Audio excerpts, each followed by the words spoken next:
नमस्कार, news take के Y factor में आपका स्वागत है। मैं हूं योगेश मिश्र। अफगानिस्तान में जब दूसरी बार तालिबानों का शासन आया तो उन्होंने यह बात कही थी कि अफगानिस्तान अब धीरे धीरे ऐसी स्थिति में जाएगा जिससे वहाँ लोकतंत्र की बहाली होगी, जिससे वहाँ पर लोग सामान्य कानून तौर तरीक़ों से जीने लगेंगे। शरीयत से अफगानिस्तान नहीं चलेगा। लेकिन बीते दिनों यह सब कुछ उलट गया। अफगानिस्तान के सर्वोच्च नेता ने न्यायाधीशों को यह इंस्ट्रक्शंस दे दिए हैं कि सारे के सारे मामलों का निपटारा शरीयत के हिसाब से किया जाए। नतीजतन अब सारे मामले शरीयत के मद्देनज़र देखे जाने लगे हैं। शरीयत के हिसाब से दंड के प्रावधान बहुत ही कठिन बनाए गए हैं और शरीयत के हिसाब से दंड देना आज के समाज के लिए बहुत अच्छा नहीं कहा जा सकता है। हालांकि 1996 से 2001 के बीच अपने पहले शासनकाल में तालिबान ने बेहद कठोर नियमों को लागू किया था, लेकिन इस बार उनका नरमी का वादा था। पर धीरे धीरे नागरिक अधिकारों और स्वतंत्रता पर कठोरता और कट्टरता हावी होती चली जा रही है। ऐसे में जब तालिबानियों ने शरिया के कानून लागू कर दिए हैं तब यह जानना जरूरी हो जाता कि आखिर शरिया है क्या। अरबी में शरिया का शाब्दिक अर्थ है पानी के लिए स्पष्ट, अच्छी तरह से चलने वाला मार्ग या सही रास्ता। इस्लाम में यह उस ईश्वरीय सलाह को संदर्भित करता है जिसका पालन मुसलमान नैतिक जीवन जीने और ईश्वर के करीब पहुंचने के लिए करते हैं। शरिया दो मुख्य स्रोतों से लिया गया है। पहला कुरान, जिसे ईश्वर का प्रत्यक्ष शब्द माना जाता है, और दूसरा हदीस। हदीस में हजारों बातें और प्रथाएं हैं जो पैगंबर मोहम्मद से जुड़ी हुई हैं। सिया मुसलमानों में सुन्ना में पैगंबर के परिवार के कुछ शब्दों और कार्यों को शामिल किया गया है।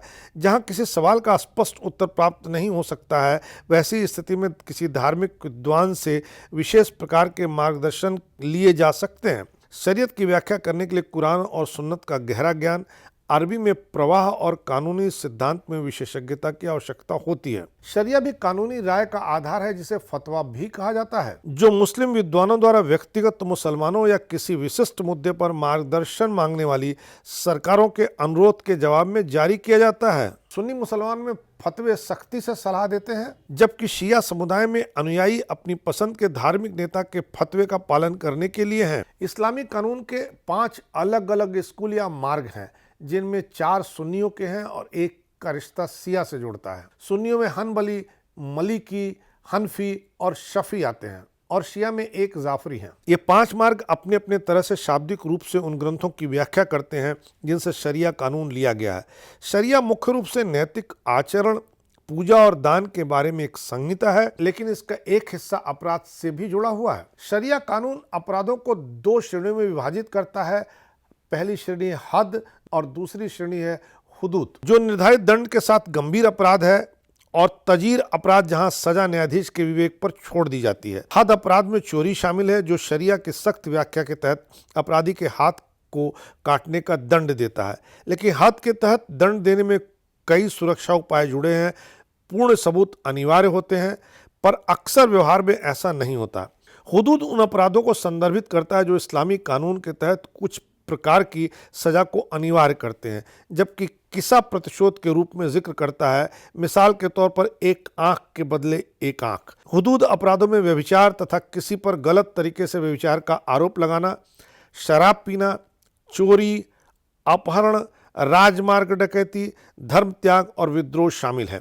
किसा अन्य चीजों के अलावा हत्या और जानबूझकर चोट को कवर करता है, लेकिन पीड़ितों के परिवार को सजा के बदले मुआवजे को स्वीकार करने की अनुमति देता है। इस्लामिक विद्वानों का कहना है कि हुदूद के मामले में बहुत अधिक प्रमाण की जरूरत पड़ती है। जैसे दुराचार के मामले में या तो स्वीकारोक्ति हो या 4 नौजवानों ने वह दुराचार होते हुए देखा हो। इस लिहाज से हम देखें तो हुदूद में बहुत दिक्कतें हैं और सामान्य तौर पर पीड़ित पक्ष को हुदूद से कोई लाभ नहीं मिल पाता है। पर आज जब तालिबान ने अपने यहाँ सारे तरह के अपराधों के लिए शरिया कानून लागू कर दिए हैं, जब पूरी दुनिया में विकास के ढोल पीटे जा रहे हों, आदमी सभ्यता के चरम पर खड़ा हो, 21वीं सदी की बात करता नहीं थक रहा हो, तब शरिया के तहत दंड देना, हद और हुदूद के तहत सजा का प्रावधान करना उचित नहीं होगा। पूरी दुनिया को चाहिए कि वो तालिबानियों पर दबाव बनाए। इस बार इतना ही। अगली बार फिर मिलेंगे किसी नए सवाल पर नए ढंग से बात करने के लिए।